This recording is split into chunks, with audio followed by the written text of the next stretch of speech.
Kajing pule nagkitab Isaya nong yutulupa. Hakito kismi utray ulakran ha uahas. Topan kadak na utray ublay jong pi. Ay kata kanjali kat kanyamra ni kan kenjang kat kabening. Henry uahas ulapay kitin. Nganampan bat ngan om tenju ya utray. Hangta ulaong tu sa askor menta ko yeng udabit. Pimpat niya ban pensalya ya kibriw ba pin pensalya siya ublay jong ngaro. Ti utrahi unsa ay kadak ya pi. Hakmi kathesati kan sapun pat kan sakaya ukun pat kan sakwat kerteng ya u Emmanuel kabamut ublay udon bat ngi. Haya selalang Henry kan sepulom haya say kan ya Henry kan ampoy dai ay naba ublay udon bat ngi. Kaktiin jong utray.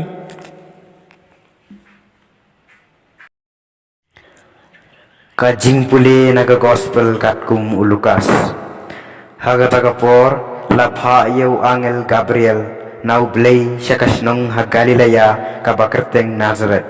Syaka wei kathaisti balaya tektin bat uwei ubriu bakerteng u Joseph nakajait u David. Bat kakerteng takatheisati galalong ka Maria. Ula wan syaka barula ong kublay kabadab da kajingay utray undon bat pi.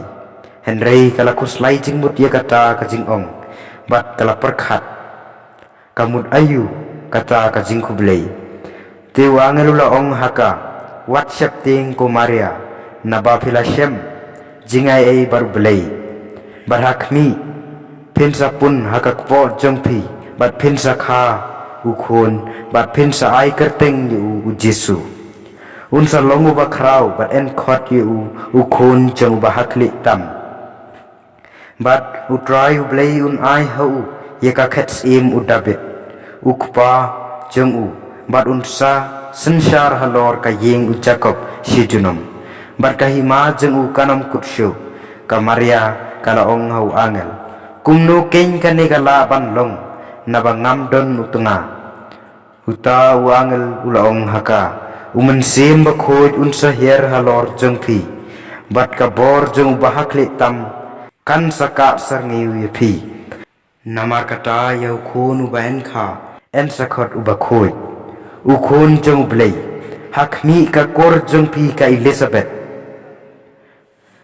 makaru halaka jinglong temen kala punyo khon shenrang baru ne ulong ubnai bahenriu bar kata ya kabala niu kabalengki naba hau blay omdon ei kabamla banlong bat ka Maria kala ong hakmi ngalong kasyakri jong utray ay kan long hanga katkum kaktin jong pi markum ta u angel ulalek no ka gospel jong utray